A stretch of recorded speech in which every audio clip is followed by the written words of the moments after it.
할렐루야, 반갑습니다. 벌써 사순절 마지막 주일입니다. 시간이 참 빠르죠. 어, 어느새 이렇게 사순절 기간이 지나갔는지 모르겠습니다. 사순절 마지막 주일은 여섯 번째 주일이고 또 종료 주일이기도 하고요. 그리고 고난 주일이기도 합니다. 예수님께서 십자가를 지시기 위해서 예루살렘에 입성하셨죠. 나귀를 타고. 그때 많은 사람들이 종려나무 가지를 흔들면서 호산나 호산나 외쳤습니다. 호산나라고 하는 말은 우리를 구원하여 주세요라는 뜻입니다.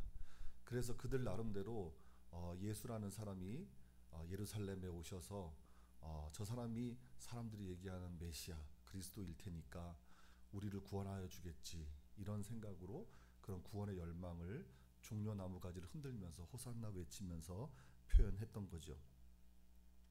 하지만 주님의 구원은 사람들이 기대했던 방식으로 이루어진 것이 아니라 골고다에서의 순환과 그리고 십자가의 죽음을 통해서 이루어졌습니다.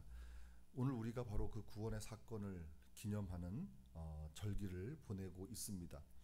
이제 오늘부터 고난주간이 시작될 텐데요. 이번 한 주간 주님의 사랑과 은혜를 더 깊이 체험하고 깨닫는 그런 시간이 되기를 주님의 이름으로 축복합니다. 오늘 우리가 읽은 본문은 고난받는 종으로 오셨던 예수 그리스도를 예언하는 말씀입니다. 구약성경 이사야라고 하는 성경에 보면 고난받는 종의 모습을 보여주는 본문이 4개가 있습니다. 그 4개를 학자들은 여호와의 종의 노래라고 부릅니다. 오늘 본문은 그 중에 세 번째 노래입니다. 이사야 42장 그 1절로 4절에 보면 이제 첫 번째 여호와의 종의 노래가 있고요. 그리고 이사야 49장 1절로 6절에 두 번째 여호와의 종의 노래가 있고, 오늘 우리가 읽은 부분이 세 번째 노래입니다. 그리고 이사야 52장과 53장에 걸쳐서 우리에게 가장 많이 알려진 네 번째 노래가 있습니다. 그가 찔림은 우리의 허물 때문이요, 이런 말씀 있잖아요. 그게 바로 네 번째 노래입니다. 한국 교회 안에서 습관적으로 쓰는 말 중에 주의 종이라는 말이 있습니다.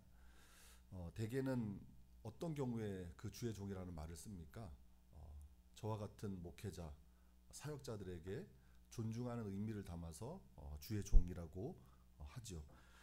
그런데 이제 그 말이 바르게 사용되고 있는가, 이것은 좀 생각해 볼 여지가 있습니다.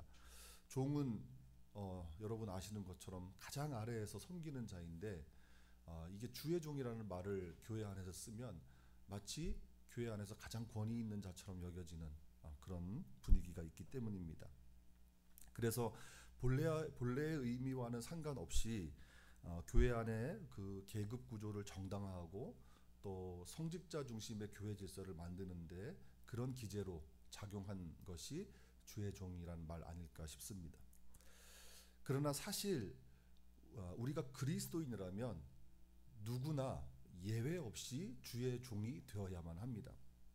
주의 종이라는 말이 한국 교회 안에서 오용되는 측면이 있지만 본래는 우리 그리스도인의 정체성을 표현하는 말이기 때문입니다. 오늘 본문이 고난받는 종으로서의 예수 그리스도를 예언하는 말씀이지만 그것은 동시에 주의 종으로 살아야만 하는 우리 그리스도인에 관한 말씀이라고 저는 생각합니다. 어떤 사람이 주의 종인지, 주의 종이라면 어떻게 살아야 하는지를 오늘 본문이 우리에게 알려주고 있다는 것이죠. 한때 성서학자들 사이에서는 오늘 본문에서 말하는 나, 이 나가 누구인가에 대한 다양한 견해가 있었습니다. 어떤 학자들은 고난받는 이스라엘을 의미하는 것이다, 이렇게 해석하는 학자들도 있었고, 그렇지 않다, 여기서 말하는 나는 이 글을 기록한 선지자 자신을 표현하는 말일 것이다, 이렇게 주장하는 학자도 있었습니다. 그러나 이스라엘 역사에서 이 본문에 완벽하게 부합하는 인물은 예수 그리스도밖에 없습니다. 그래서 지금은 거의 대부분의 학자들이 여기서 말하는 나가 예수 그리스도, 그러니까 예수 그리스도를 예표하는 말씀이라고 보는데 거의 이견이 없습니다. 우리가 그 김진혁 교수님의 책을 지금 우리가 믿는 것들에 대하여라는 책을 좀 읽고 있는데, 그 책에 보면 그 책을 읽으면서 또 이 본문을 보니까 좀 저는 새롭게 다가온 부분이 있었습니다. 이것이 예수 그리스도를 예표하는 말씀이지만 예수 그리스도가 우리가 궁극적으로 닮아야 할 목표이잖아요. 그렇죠? 그때 김진혁 교수님 말씀하신 것처럼 하나님의 형상으로서 아담은 불완전한 존재였지만 예수 그리스도는 완전한 형상으로서 우리에게 모델이 되어 주셨다고 하지 않았습니까? 그래서 그렇게 생각하면 오늘 본문은 먼 이야기가 아니라 우리 그리스도인에 관한 말씀이라는 것이죠. 고난이라고 하는 말, 이 고난이라고 하는 말의 사전적인 의미는 우리가 삶을 살아가면서 겪게 되는 어려움이라든지 괴로움, 이런 것들을 고난이라고 합니다. 그렇다면 고난이 없는 사람은 없죠. 크든 작든 다 고난을 겪습니다. 어려움이 있고 괴로움이 있습니다. 여러 가지 형태로 어려움을 겪고 괴로움을 겪습니다. 그런데 세상에 누가 그 고난을 즐길 사람이 누가 있겠습니까?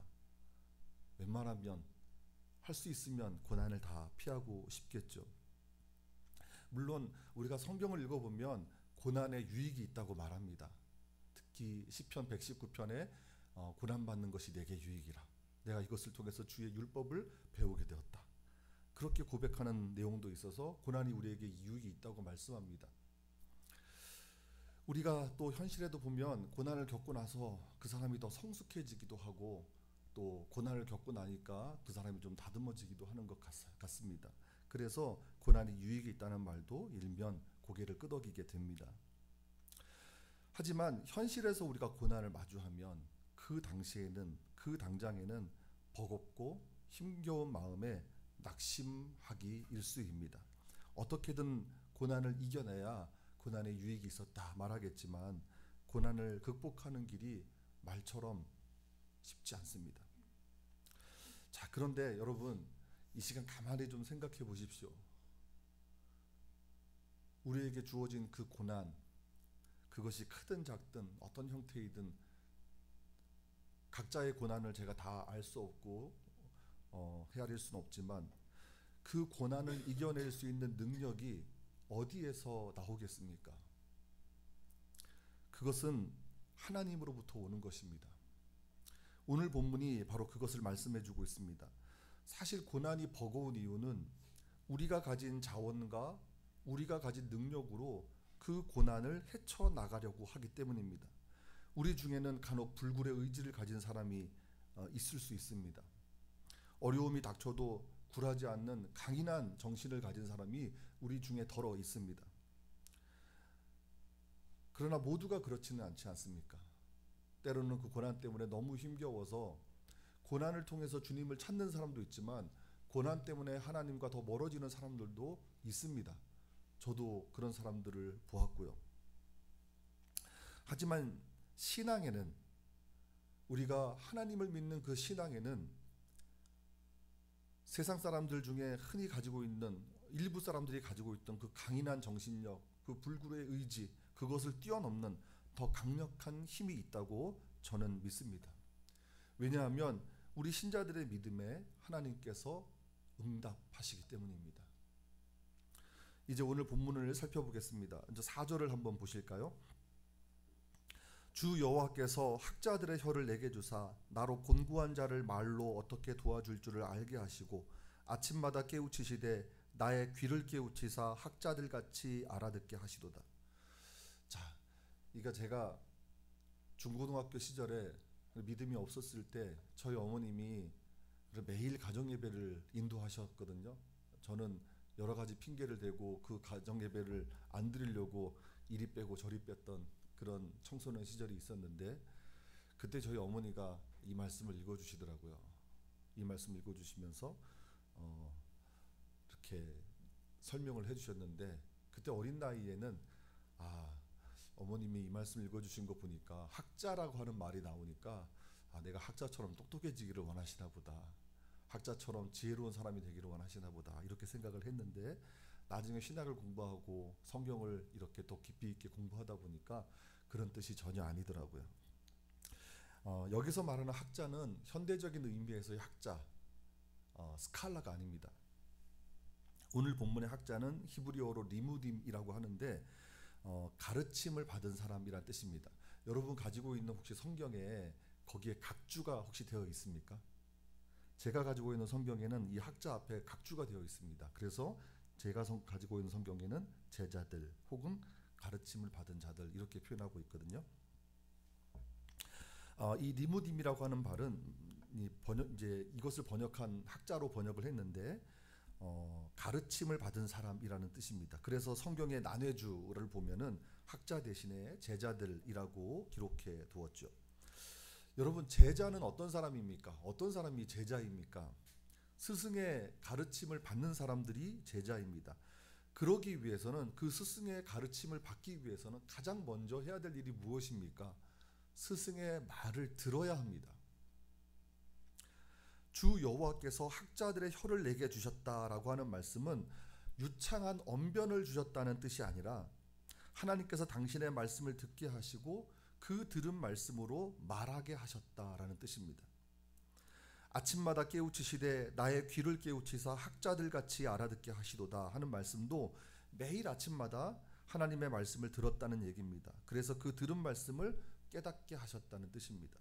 과거에 들었던 이야기에 붙들려서 거기에 안주하는 것이 아니라 매 순간을 새롭게 하시는 하나님의 말씀에 귀를 기울였고 그 말씀을 들을 때마다 하나님께서 그 말씀을 깨닫게 하셨다라는 거예요. 오늘 본문 5절을 보니까 그것을 보다 구체적으로 말씀합니다.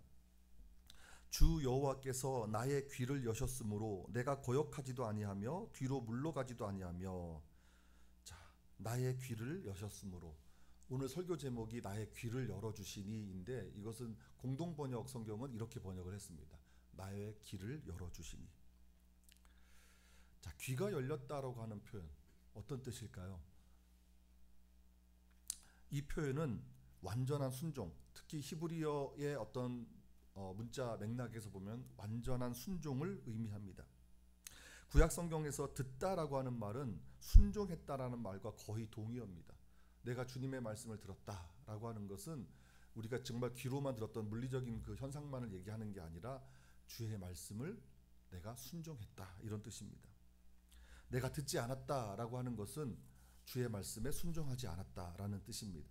그러므로 나의 귀를 여셨으므로 하는 말씀은 주님께서 나를 순종하게 하셨다라는 겁니다. 그래서 거역하지도 않고 뒤로 물러서지도 않은 것이죠.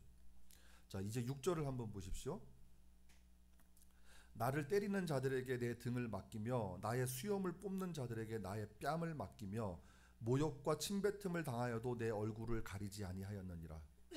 순종의 이야기를 이어가다가 뜬금없이 무언가 굴욕을 참는 상황을 묘사하고 있습니다.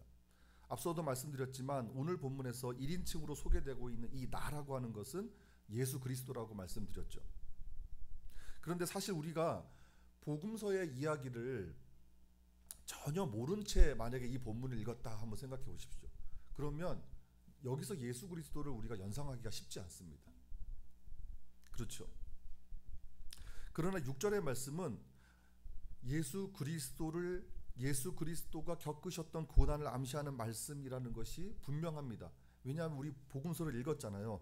복음서를 읽어보면 예수께서 십자가를 지시는 과정에서 이 예언의 말씀이 성취되는 것을 우리가 확인할 수가 있습니다. 가령 마태복음 26장 67절에 보면 예루살렘 공회원들이 예수님에게 침을 뱉고 뺨을 때리는 장면이 있습니다. 이 장면이 지금 이 말씀이 그 장면을 묘사하고 있죠. 또 마태복음 27장 30절에도 로마의 군병들이 예수님에게 침을 뱉고 머리를 때리기도 합니다. 그리고 요한복음 19장에서는 빌라도의 병사들이 예수님을 조롱하고 모욕감을 주는 장면도 있습니다. 이런 것들이 다 구체적인 예언의 성취인 거죠. 그런데 우리가 이 6절의 말씀은 예언의 성취를 따지기 이전에 순종의 또 다른 측면을 보여준다는 순종의 또 다른 차원을 보여준다는 측면에서 우리에게 너무나 중요한 말씀입니다. 앞서 말씀드린 것처럼 이사야에는 메시아를 예언하는 말씀들이 많지만 그 중에 특별히 고난받는 종의 모습, 여호와의 종의 노래라고 불리는 4개의 본문이 있다고 제가 말씀을 드렸죠. 그것이 오늘 우리가 읽은 본문이 그 3번째 노래입니다.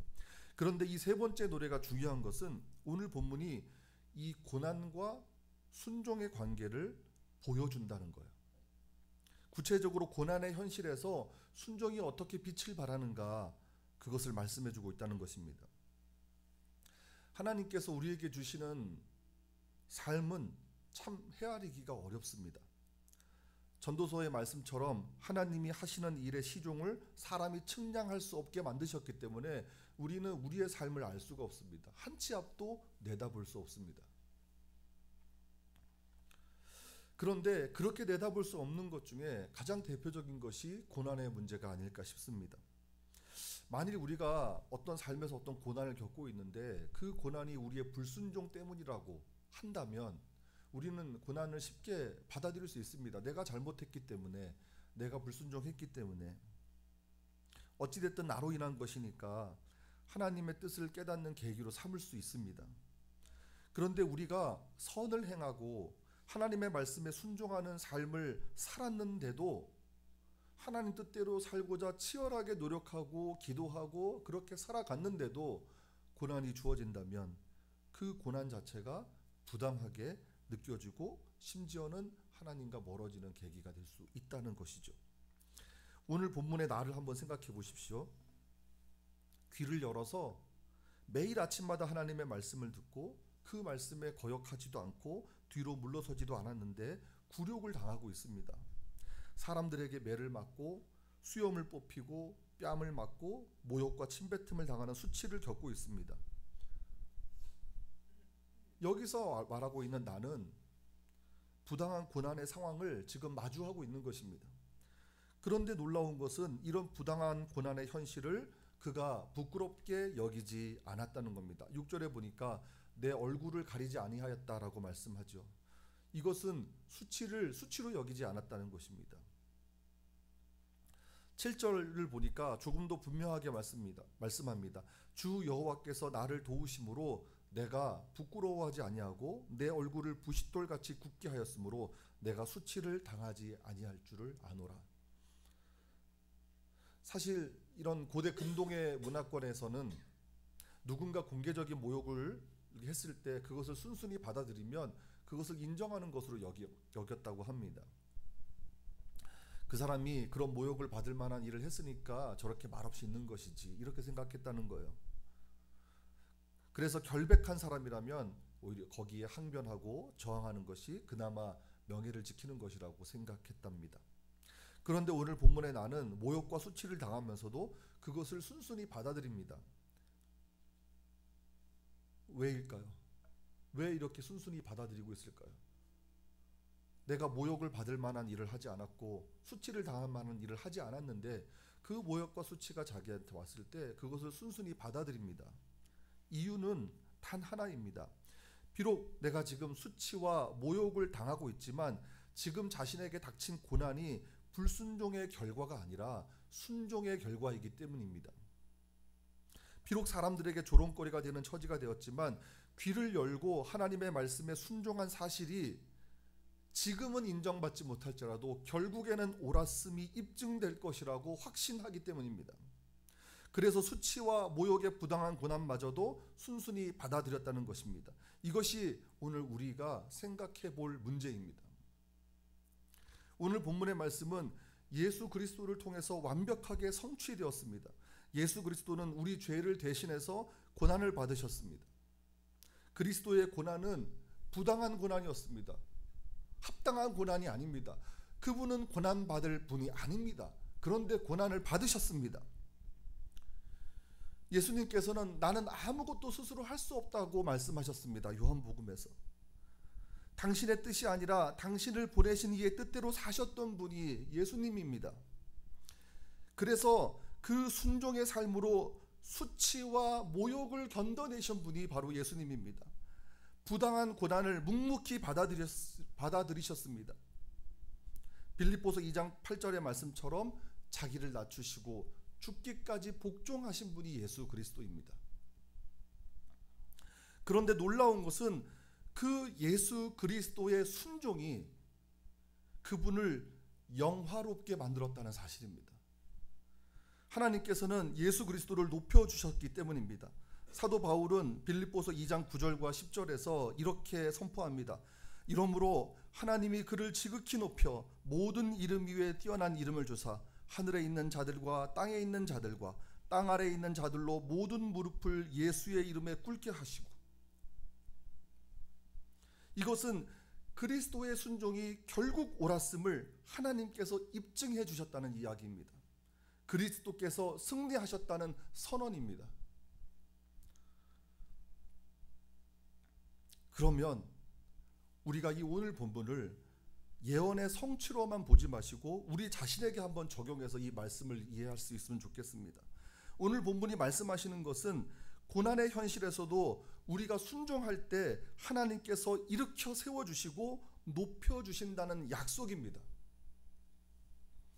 물론 하나님의 말씀과 뜻에 순종하는 삶을 살더라도 고난받을 수 있습니다. 우리가 성경에서 욥이라는 인물을 보지 않았습니까? 동방의 의인이라고 여겨졌던 그 욥도 고난을 받았는데 우리가 별 수 있겠습니까? 하나님이 하시는 일을 우리가 어떻게 헤아릴 수 있겠습니까? 그리고 때로는 고난이 가중되면서 우리가 사람들의 조롱거리가 되고 수치와 굴욕을 당할 수도 있을 것입니다. 그러나 그럴 때에도 우리는 여전히 하나님의 말씀과 뜻에 순종해야만 합니다. 비록 사람들에게는 인정받지 못하더라도 순종해야 된다는 겁니다. 8절 말씀을 한번 보십시오. 왜 그렇게 순종해야 됩니까? 수치와 굴욕을 당하는데도요? 왜요? 나를 의롭다 하시는 이가 가까이 계시니, 나를 의롭다 하시는 이가 가까이 계시니 나와 다툴 자가 누구냐? 나와 함께 설지어다. 나의 대적이 누구냐? 내게 가까이 나올지라.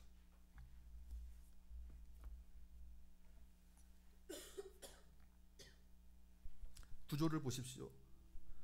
주 여호와께서 나를 도우시리니 나를 정죄할 자가 누구냐?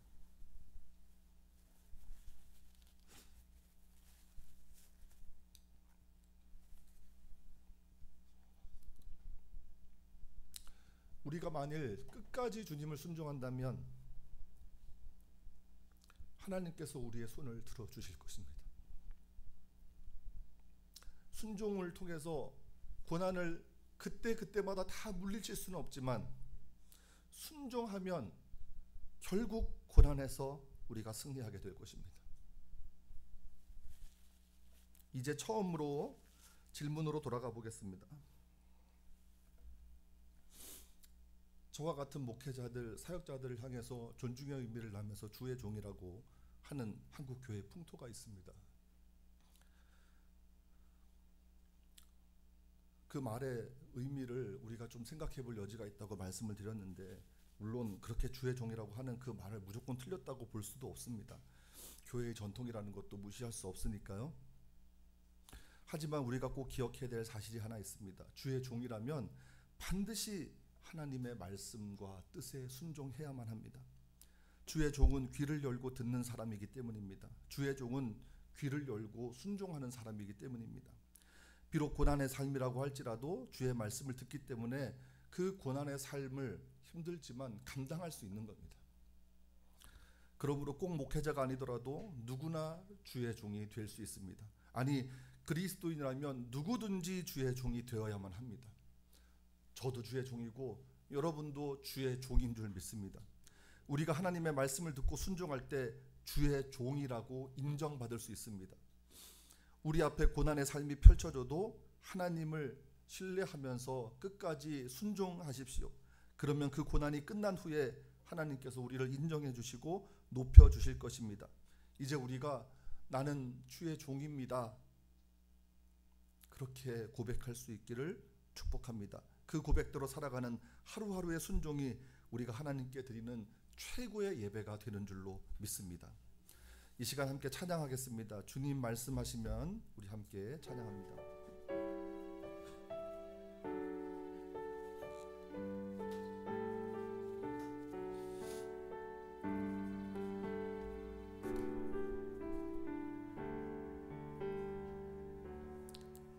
주님 말씀하시면